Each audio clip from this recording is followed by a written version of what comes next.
len tin kim do na kalen lain siat lo sak ming mel cha kalo ton che a ka ve reng chin che thin la ya nang ang renga mga hi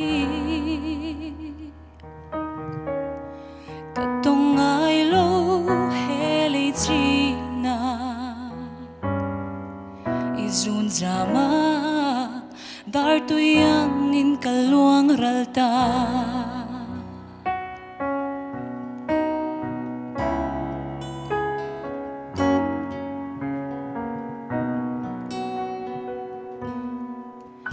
isak mel ton nilo hair chin ma se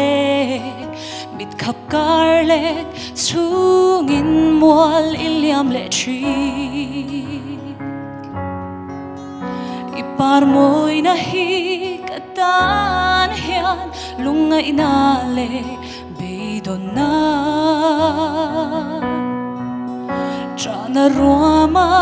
min thentir tu ni tir so hoilo par ka enchim lo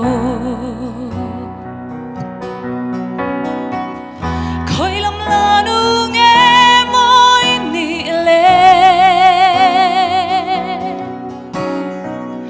tu shai len choi nge moi ni le tiang renga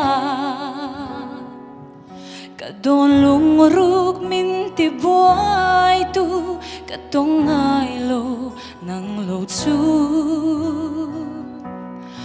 o mel cha izun lenga renga na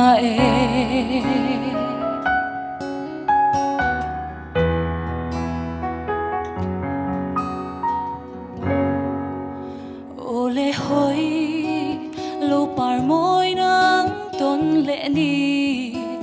lo her chuak le thuai se kan sung thang vana kya sutin ka le ro lo ber sak mel moi le isak roa mangai na in lung chim te in lo par moi du ten ka kuang kwa nang che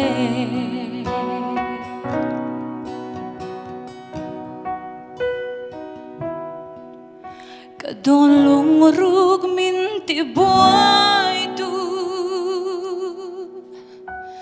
ka tong ai lo nang lo chu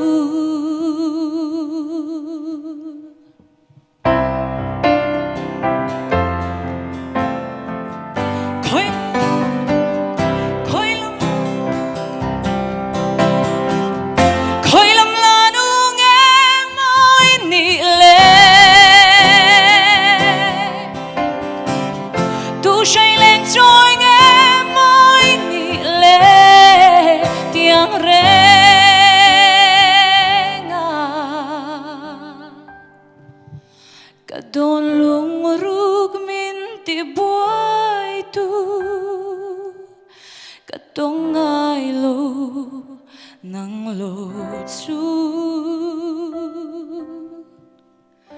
o mel cha